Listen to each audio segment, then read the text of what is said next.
from the KPIX newsroom, this is Bay Area Night Beat on KBCW. You are watching Bay Area Night Beat, coming to you live from our exclusive broadcast center at Sen's Restaurant, high above Super Bowl City. Hello and welcome. I'm Veronica Cruz. It is so nice to see you tonight. Let's get you started now with our top story. Well, Ken and Liz, the growth of this fire is just stunning. It is about 110 square miles, and we wanted to give you some perspective. Take a look. This is what it looks like compared to the size of San Francisco. The fire would stretch south past SFO to about San Bruno, and this is the man accused. They are counting on today's cooler temperatures to give them that edge. Liz, I'll send it back to you. All right, Veronica, thank you. We will bring it to you again. If you're just joining us, here's what we know so far. There was a mass shooting today in San Bernardino. 14 people have been killed, 17 others wounded. A gunman is still on the loose. SWAT teams have been going door to door searching for that suspect. President Obama heads to the nation's heartland today, where he will no doubt once again rake Republicans over the coals, but they aren't the only ones in the hot seat. The president turned up the heat on his own party members yesterday, hoping to rekindle the kind of support that won him the presidency. NBC's Tracy Potts has more for us now from Washington. Good morning to you, Tracy. Veronica, good morning. We're now starting to hear more of this tough love message from President. Is hearing it from both sides of the aisle on our involvement with NATO and Libya. The pressure is on from Republican leadership and a bipartisan group that slapped the commander-in-chief with a lawsuit. Massachusetts Congressman Michael Capuano is one of the 10 plaintiffs in the bipartisan lawsuit, and he joins me now. Congressman, you're a Democrat joining the lawsuit against the Democratic president of the United States. I have to ask you, why are you doing this? Make your case for why you think this needs to be done. Well, I also want to add that I'm an early and strong supporter of the president on most things. Congressman Capuano, thank you. Good morning's top stories with Veronica Cruz at the news desk. Good morning and Merry Christmas, Veronica. Well, good morning and Merry Christmas to you, Lester, and good morning, everyone. Christians around the world are celebrating the holiday. Here in New York, thousands of people attended midnight mass at St. Patrick's Cathedral. Similar services were held across the country and around the world. NBC's Duncan Golestani has more from our London bureau. Duncan, good morning to you. And now to Russia, where tens of thousands protested in the streets of Moscow yesterday, demanding that Prime Minister Vladimir Putin step down. They're receiving support from former President Mikhail Gorbachev, who resigned as president of the Soviet Union 20 years ago today. And finally, you can't see enough of these pictures. Iraq veterans coming home for the holiday, pulling off one more secret mission by surprising their families. Unless Congress acts to increase the country's $14.3 trillion debt limit by August 2nd, the richest nation in the world could risk default in just 7 weeks. Vermont Senator Bernie Sanders joins us now. Senator, thank you so much for joining us. Defaulting on this debt would be brand new territory for our nation, but for a lot of Americans, this is like white noise. Put this in perspective. Tell us what's really at stake here. Okay, what we have right now, and that's a great question, is a collapsing middle class. We have poverty increasing, and we have the people on top of this. All right, but you know that August 2nd is a deadline. The Biden Commission, those talks are going to continue around the clock next week. Can lawmakers at this point get past those two biggest sticking points of taxes and Medicare? I think so. I mean, I think if you just listen. Welcome back. You're watching Bay Area Night Beat, coming to you live from our exclusive Super Bowl City studio at Sen's Restaurant. Hello there. Good to see you tonight. I'm Veronica Cruz. Well, the Democrats squared off tonight in their first one-on-one debate in New Hampshire. Things got pretty heated from the get-go. Bernie Sanders and Hillary Clinton hashed it out over topics like Obamacare, who's the real progressive, and what they each represent. As for the suspects, police killed 2 of them in a gun battle about 3.5 hours after the massacre. They were said to be heavily armed and, quote, on a mission. A 3rd person has been detained in the neighboring town of Redlands.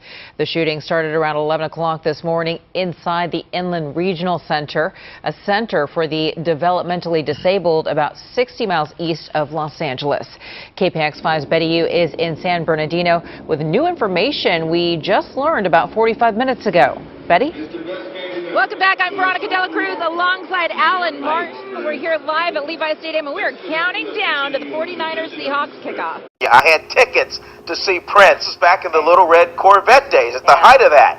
He canceled the concert because Coliseum officials would not allow him to lower a red Corvette from the ceiling down to the stage. I remember I was right there. I was like in the fourth row, had great seats, and I swear to you, I thought he was singing to me the entire time. The next morning, I was in the makeup room, and Elizabeth Cohen, our medical correspondent, the weather girl, they're like, you know what? He was flirting with me, and he was singing right to me, and I was like, no, he was singing to me. He just had this ability to connect. He was singing to you. It was you. Yeah. So somebody took the time to carve your face into a pumpkin. Well, I mean, it's the night beat pumpkin. It's not. It's the night beat pumpkin, Ken. Yeah. Ken, hang on. I've got to show you something. I've got my Niners red on. Right. Alan has got some Niners red on.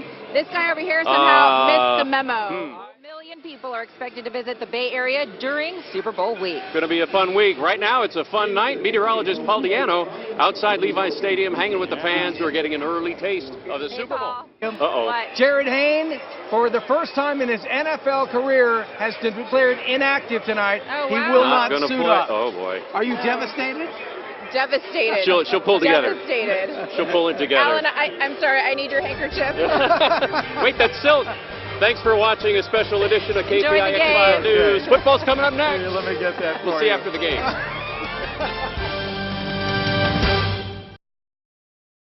This month marks the 40th anniversary of the fall of Saigon, the end of the Vietnam War.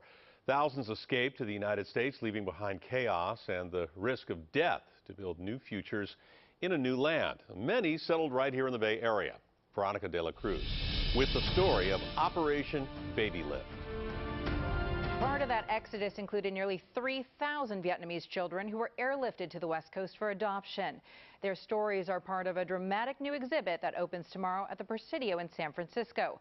The event also played an important role in Bay Area television history. Okay, Wayner, thank you very much, and let's check right back in with Andy Park. 40 years ago, a historic event unfolded late at night at Oakland International Airport. The kids are arriving right now. KPIX was the only station to broadcast it live. Thank God they finally arrived back here in this country. On board this cargo plane, 57 orphans who were airlifted out of war-torn Vietnam. I remember, people telling me that it was, a big event, landing in the Bay Area. With Saigon about to fall, orphanages in Vietnam were desperate to get kids to safety. Couldn't have abandoned them, left them in the house, tried to turn them over to the government. There was no government.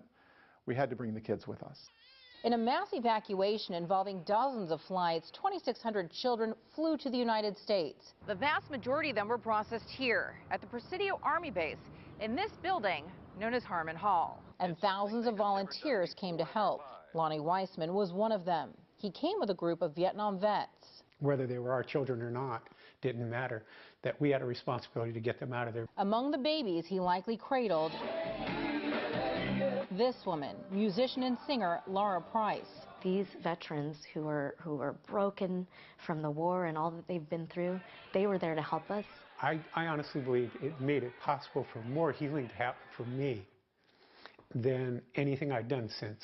INS says not eligible. But the Babylift was not without controversy. Many of the children in the orphan airlift were not orphans. Especially the older ones who could speak. They had parents, they had family. Oakland attorney Tom Miller filed a class action lawsuit to determine who was eligible for adoption.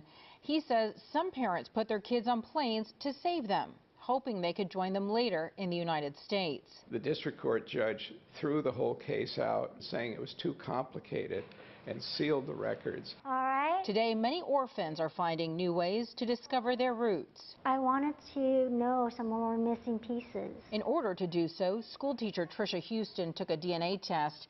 It connected her with her biological father in Vietnam, a man she just met for the first time. Regardless, she still considers her adoptive mother her true parent. I'm alive and I have been loved. And that's because of my mom.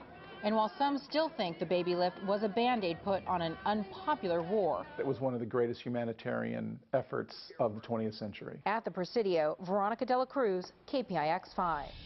We have a lot more on the end of the Vietnam War, the refugees, the lives of Vietnamese Americans here in the Bay Area. Coming up in our special, The Fall of Saigon, 40 years later. This will air Thursday, April 30th, 7 p.m. right here on KPIX 5.